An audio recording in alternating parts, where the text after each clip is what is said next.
My dear brothers and sisters, before watching this video I would like to make a little disclaimer.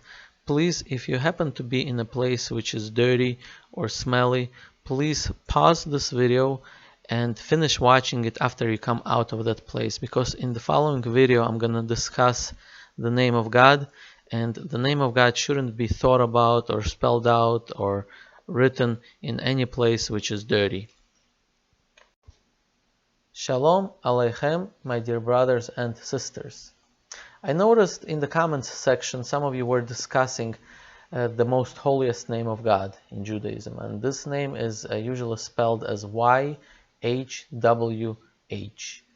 And in fact, this name is so holy that nowadays in Judaism we try to avoid pronouncing it. Whenever we want to refer to that name, we substitute it with the word for Lord, but in Hebrew. This name, however, was pronounced in the time of the Tanakh and even later on, and really it's allowed to be pronounced when we have the temple in Jerusalem, and when we're inside the temple, and the priests who were actually the descendants of Aaron, peace be upon him, they are the ones that would pronounce this name when blessing the people. However, this name does appear in the Torah, probably the most often name that when it refers to God, and we see that the prophets used this name, and I would like to explain exactly what it means and where does it come from, like what does this word made up of. So if you will take a look at the screen, you will see three words, and the first word, the top word, is the Hebrew word haya, which means was. Then the next word is hoveh, which means is. And then the third word is yihye, which means will be.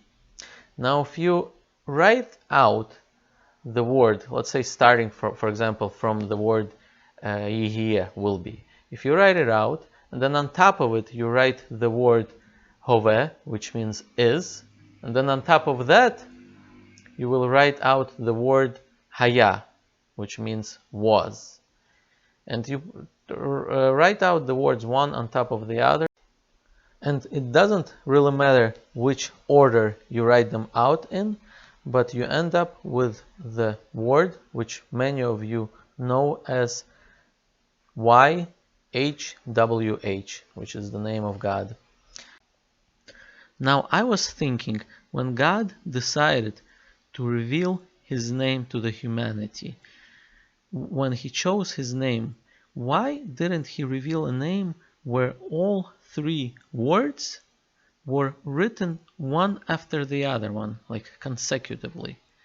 So for example, when I said that the three words are was, is, and will be, in Hebrew haya, hoveh, yihye, why didn't God decide that his name should be haya, hoveh, yihye, like a longer name, was, is, and will be?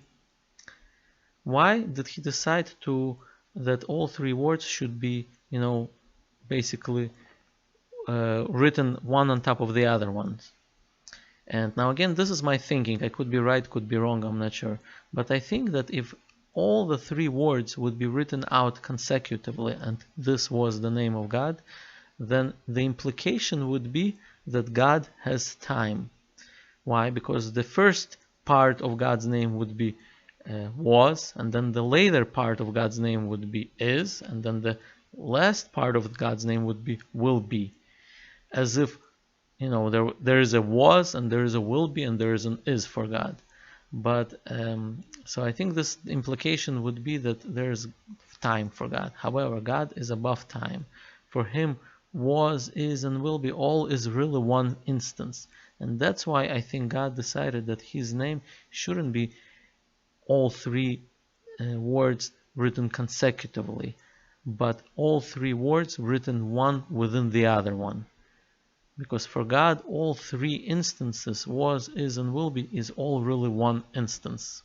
And so this is my little thought on this. So anyways, thank you for watching.